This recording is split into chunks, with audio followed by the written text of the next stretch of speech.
Welcome back everyone, Mariah here, and in today's video I am going over what went down yesterday when it came to the tsunami warning here in Puerto Rico. So I was having such a lovely day with my friends yesterday. We went swimming with turtles, which was absolutely unbelievable, so incredibly beautiful. And we're just hanging out, we're snacking, enjoying the view, watching the sunset, and shortly after that we see that there is a tsunami warning for all of Puerto Rico. And at first we didn't really have a lot of details, but we basically had like an hour and a half to act. So there was an earthquake, I think it was a 7.9 magnitude earthquake that occurred, I believe, 130 miles off the coast of Puerto Rico.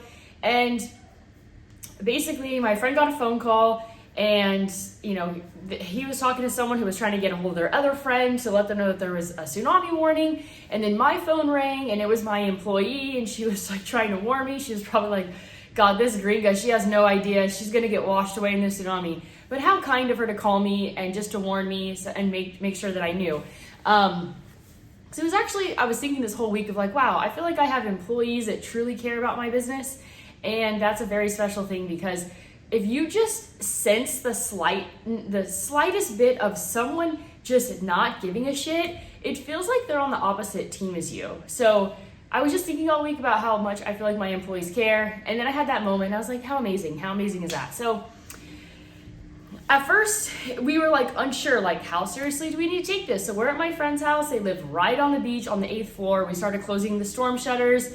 And it was kind of confusing because anytime that, like, I feel like there's often people overreacting when it comes to hurricanes coming to Puerto Rico.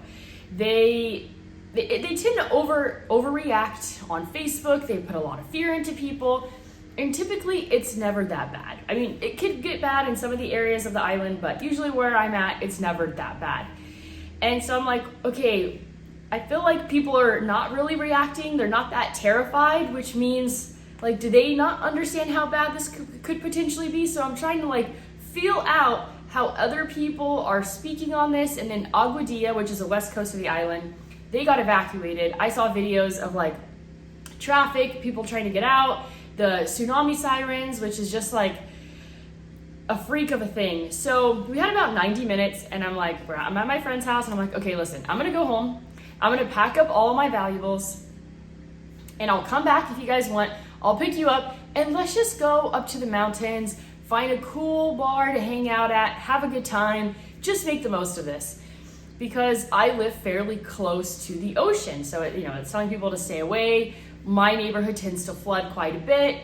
So I come home, and it was the weirdest thing ever, because suddenly and I was thinking, like, is this how the people felt like when the fires were happening, which that was 100 times more serious and way more scary. But it's like you want to pack all your valuables, and very quickly I realized I really don't have anything that valuable. There are very few things that are super important. So then I just have like a little tiny backpack with like the things that I desperately need, like chargers, my computer, my wallet. And then you start thinking about, so then I'm just like, okay, well, I have literally just the most important things that I need in this little backpack. I have a lot more space in my Jeep. I might as well fill it up with all my valuables. And so then I start thinking of things that are difficult to replace. So then I start grabbing my vehicle titles. I start grabbing like extra contacts. I start grabbing like chargers to charge my phone, like some journals, and just things that would be, my passport, my social security card, things that are difficult to replace. I was just thinking, if everything went away in this home, what will be difficult to replace? I was like, okay, so I'm gonna grab all my titles. And then I started thinking of survival. So then I start pulling out my vitamins. I'm like, my beef liver, my beef organs, my bone marrow supplements. Right here. I start grabbing all my ancestral supplements, and my friend's like, what are you doing? I'm like, this is so nutritious. If we don't have food for a long period of time, we can survive off of these vitamins. Because I always think if I was to do my 54-day long fast all over again, I would take a bunch of beef organ supplements. And so that was the kind of second thing that I thought about. And then I started thinking like, okay, maybe I'll take my camera. Like if I lose all of my scooters, right? If all of my scooters get washed away, if they're all underwater, all of the engines are destroyed, I gotta find a way to make money. So I guess I'll take this YouTube thing a little bit more seriously, and maybe I could turn it into a bit more of a business. So I'm like, all right, I'm gonna pack my tripod and my camera and all the things that I need to create more YouTube content. And then suddenly you look around in your home and you're like, I don't need any of this that badly, which is a great place to be. I love the idea that I am not really attached to much. I don't have like jewelry that I need to pack up. There is nothing here that is that important to me that I would be devastated if it was gone. It would just be a memory in my head, which is actually a really nice moment to have of like, I love the fact that I'm really attached to nothing. Very few things. My friend and I did say, should we take the generator? You know, because that is something that could be very useful, right? If there's like no power for a long period of time. So he packed up the generator, and then the tsunami warning was canceled. And we're like, okay, that's a relief. I guess we should have still went to the mountains. That would have been fun. I guess we don't have to go anywhere. We'll just chill out here. And I'm like, thank God, because I'm just tired. I kind of just want to go to bed. I don't want to like be in survival mode.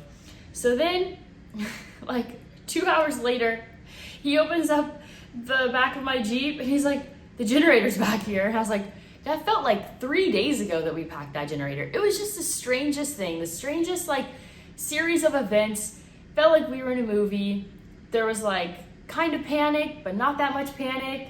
And while that's happening, he's like, someone's trying to book an Airbnb right now. And it was just weird. And it was strange. But I mean, Puerto Rico's had the hurricanes, it's had the earthquakes. It's like the thought of a tsunami has always kind of freaked me out a bit. Not freaked me out, but I'm like, that's gonna be the next thing that's gonna hit Puerto Rico.